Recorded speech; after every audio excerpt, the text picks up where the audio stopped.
Hi, you're listening to Book Chat with author Vivian E. Moore.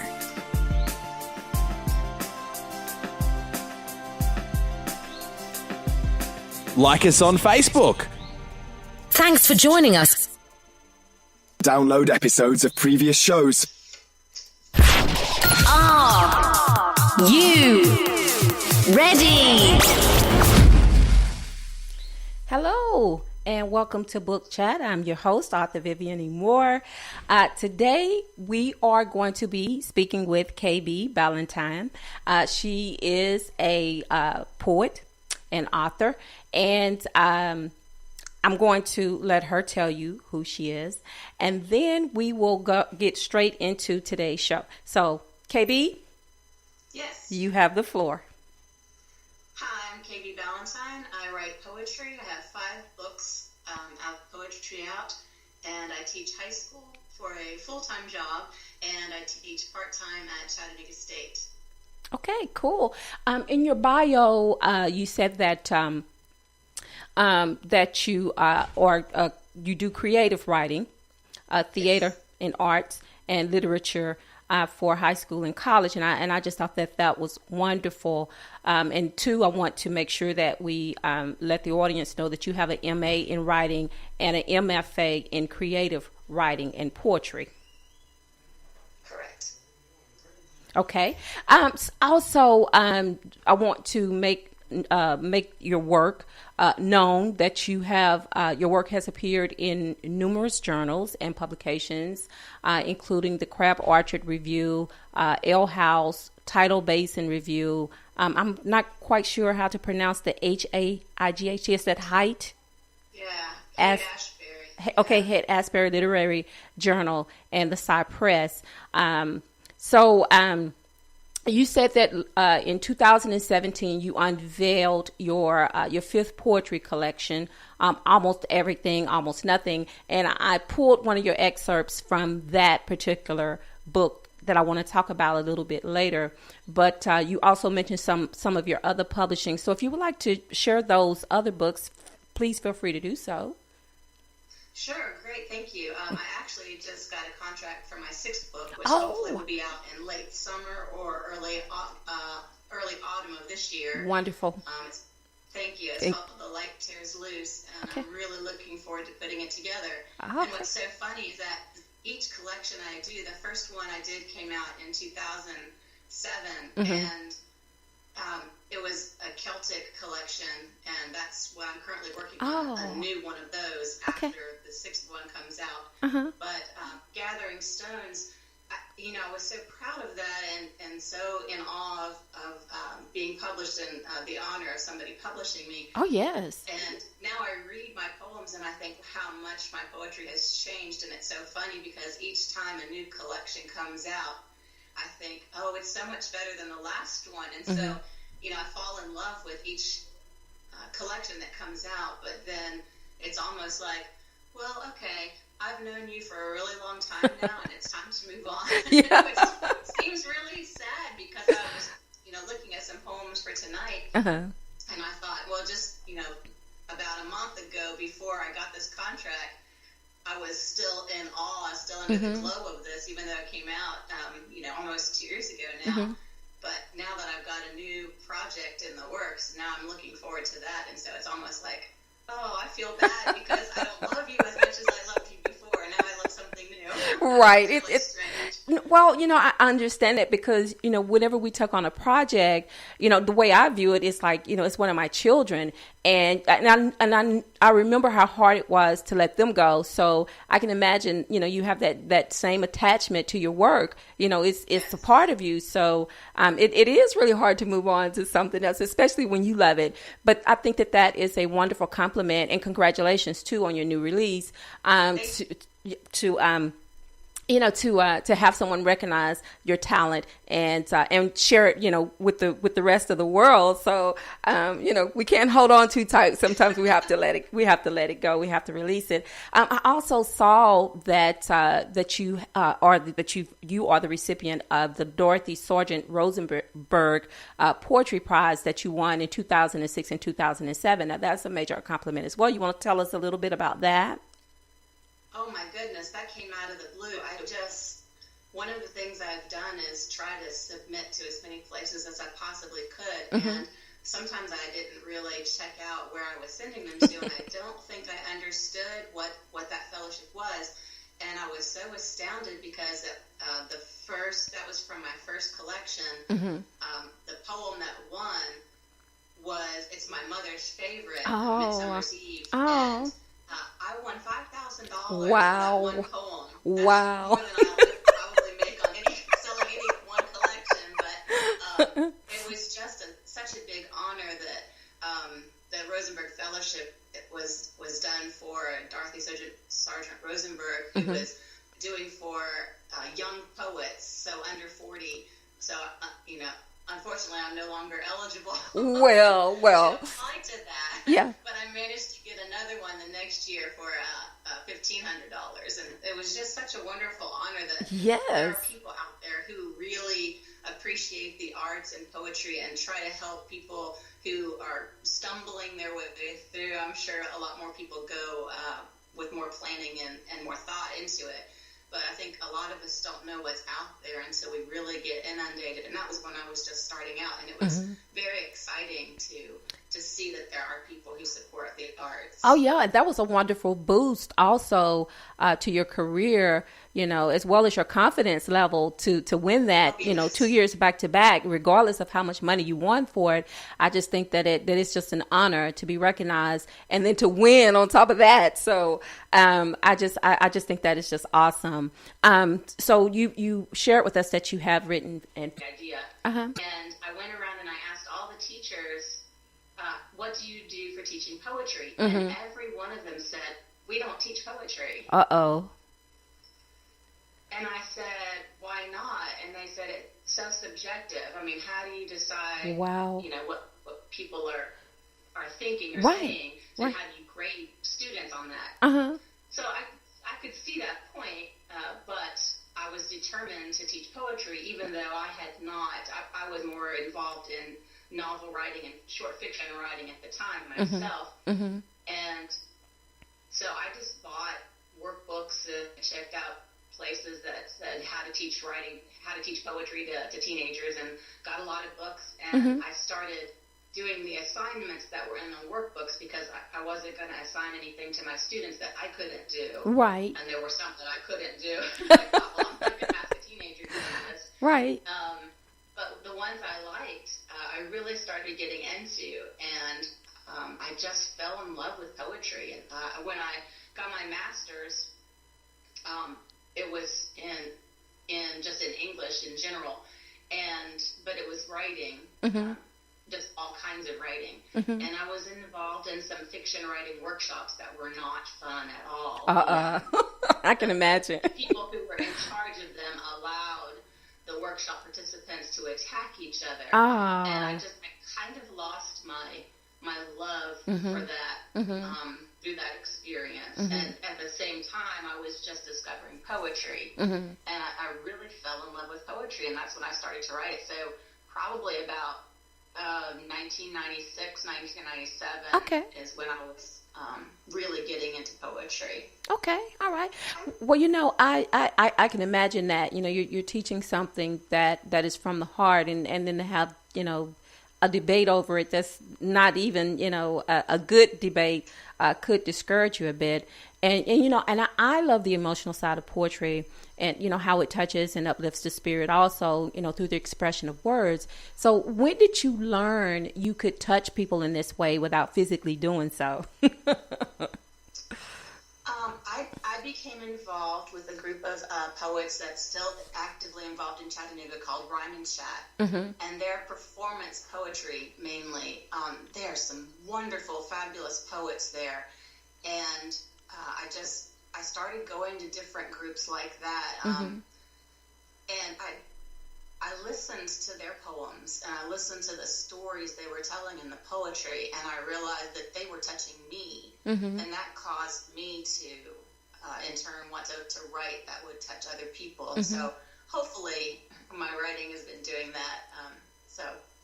Well, I tell you, it certainly touched me because, I looked at the excerpt from Almost Everything, Almost Nothing, Sons to Store and Hoard. And just reading that, I'm like, oh my goodness, I got chills.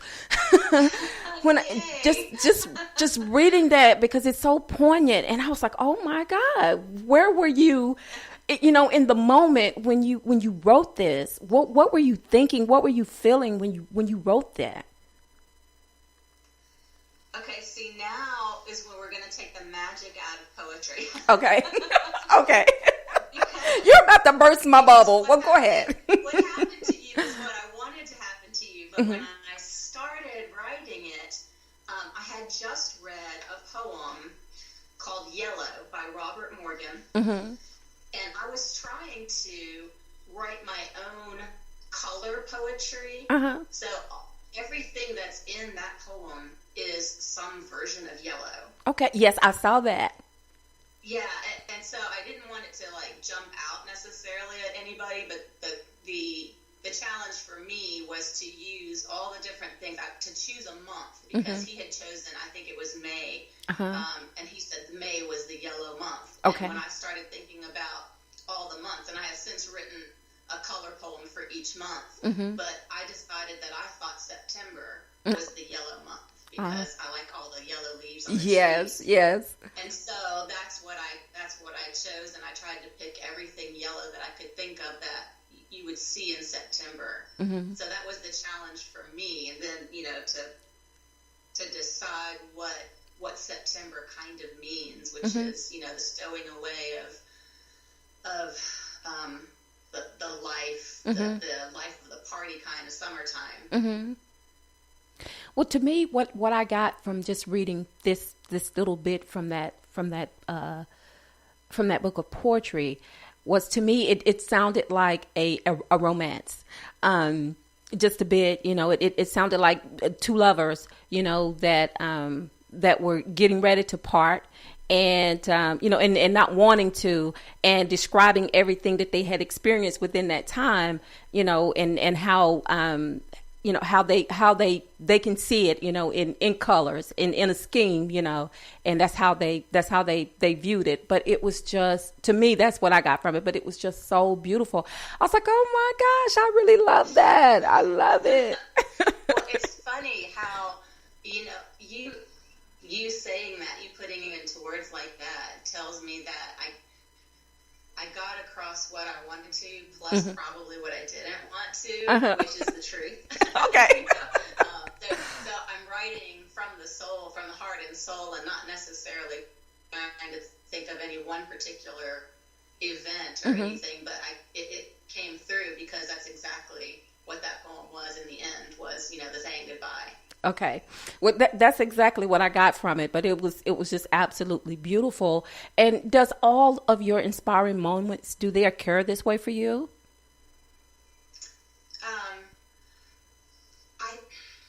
I think I'm always surprised by what I write myself after it comes out.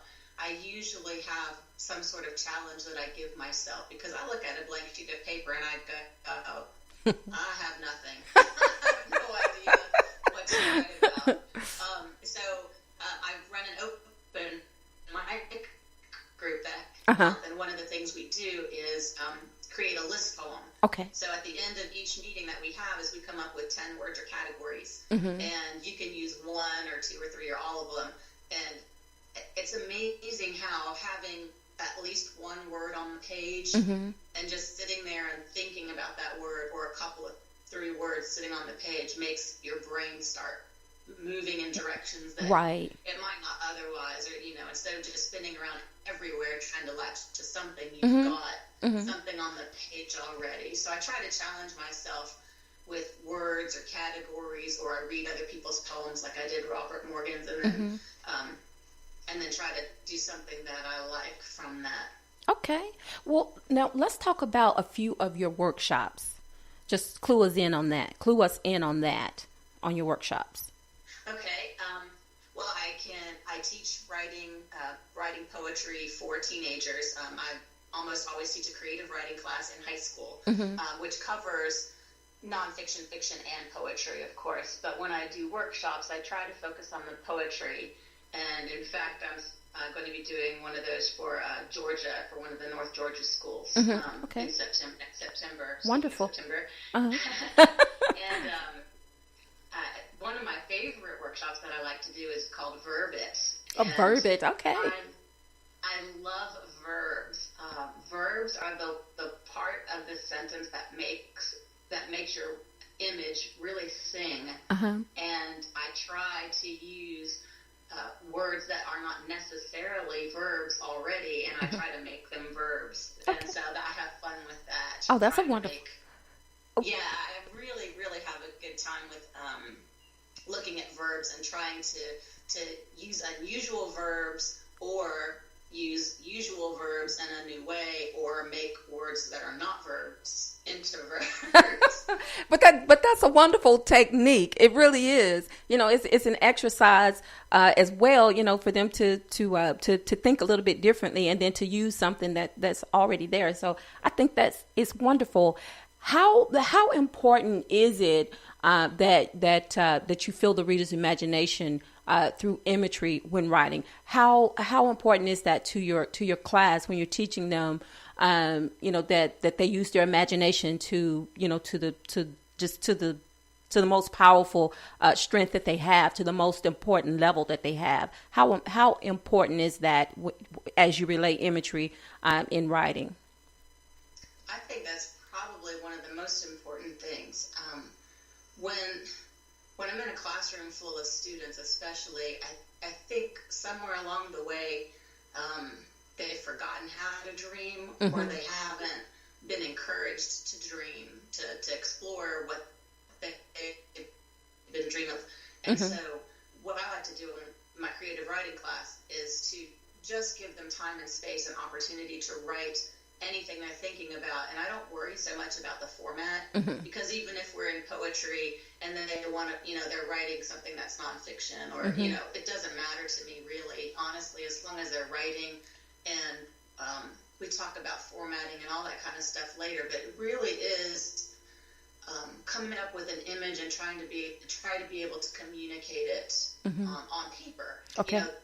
We can do a lot when we're talking to somebody, and unfortunately, a lot of times we talk out our ideas, so we use the impetus to write it. And so I try to always get them to write it before they start talking to me about it, because I don't want them to talk it out right. and lose that energy. Right. Because I was going to say, how do you teach them to focus and to channel, that creative energy to create the poetry? So you just pretty much explained that to me, because that was going to be my next question. But so do you believe that writing comes from experience, or, is it a gift, or is it a little of both?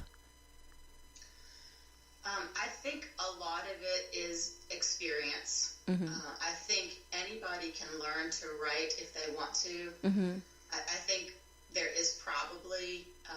are probably people who have more of a gift than other people.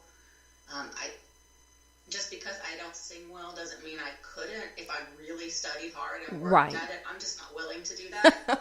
Okay. And so I think that's true for a lot of people in writing. And if you just show people how to write well and you give them continued opportunities to do that and experiences, they do. I mean, my father, he really doesn't like writing just in general. He's an oral person. He listens well, and he does a lot verbally, and he usually has me write him. But I've noticed that, and I show him every time I do something. He always starts it. He always does the base work, and I just go back and kind of trim it down. Okay. But the more that we've done that, the less I've had to do for him, because he sees what I'm doing. And so, and he wants to learn to do that too. So.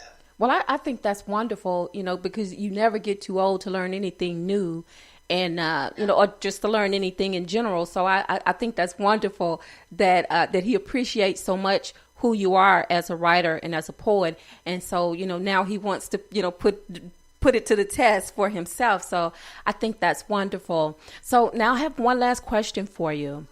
What impressions would you like to leave for future generations when it comes to being poetic and allowing your creative juices to flow?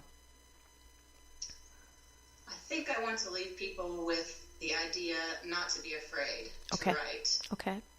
To just go ahead and write whatever it is that's on your heart and on your mind, and you can figure out how to format it or how to share it later. Some people do better at writing their poems, and some people do better at speaking their poems. And I think I'm so happy there is a venue for all of that. Chattanooga has really got a lot of wonderful places, events happening all over the town, and especially April is National Poetry Month, so there are a lot of things going on starting, Monday, just Monday until the end of April especially, but there are always a lot of really good things happening. There's my open mic at Barnes & Noble, there's open mic at the Well, there's the Rhyme and Chat is going on. There are so many things, and then we have guest visitors coming in. The Chattanooga Writers Guild is hosting Susan Dell Underwood, and Julian Randall is coming into town, and just so many really good writers and poets, people who are interested in the arts, who are sharing things. The Hunter is doing stuff with a lot of performance poetry and inviting people to come in and share their writing and their speaking of things with the artwork at the Hunter. So just a lot of really good people and places that are open to the arts in Chattanooga, which is very exciting to me.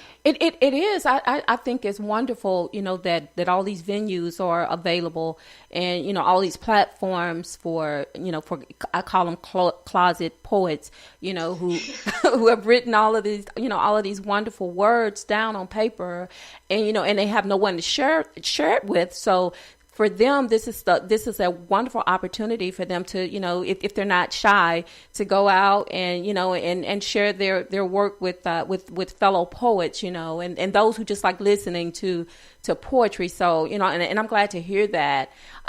Before I let you go, I want you to tell people how to reach out to you, where they can find you and your work. Okay. I'm at www.kbballantyne.com, and that's 2 B's and 2 L's. Okay. And you can email me at kb@kbballantyne.com too if you want to know more about all those places that I just mentioned. I'm excited to share that with you. And even if you don't necessarily think you want to share your own work out loud because you're shy, just go to these places and it will open your eyes to the experience. And I've had a lot of people go to these different places saying they're just going to sit and listen. And eventually they do end up sharing their work because they see other shy people. I mean, I'm actually an introvert myself, and I don't like I can relate to that. Out there yeah. and start talking, but I do it because I love poetry and I love the arts, and we have so much really good stuff going on, and I want to share that with people, and I want them to know that that's out there and they can share their work too, because there are a lot of people who are silent who have a lot of good things to share. Yes, they have a lot to say, and I'm so thankful, for that, and I thank you for coming on the show today and sharing your experiences, sharing your talents with us, and everything that you're doing with your students and doing, on your own, and all your accomplishments. And congratulations again on all your work and your new book that's coming out. I can't wait. I'm going back to this one that we talked about today. I've got to get that one because I just absolutely love it. So, but thank you so much for doing this for me. And hopefully in the future, since you have this new book coming out, maybe we'll get to talk again about it and see how well it's doing. And, and I just hope you enjoy the rest of your day. God bless you. And thank you again so much. Thank you. All right. Bye now. Bye. Bye-bye. All right, folks. So there you have it. We had KB Ballantyne, poet extraordinaire, on today, sharing her work with us.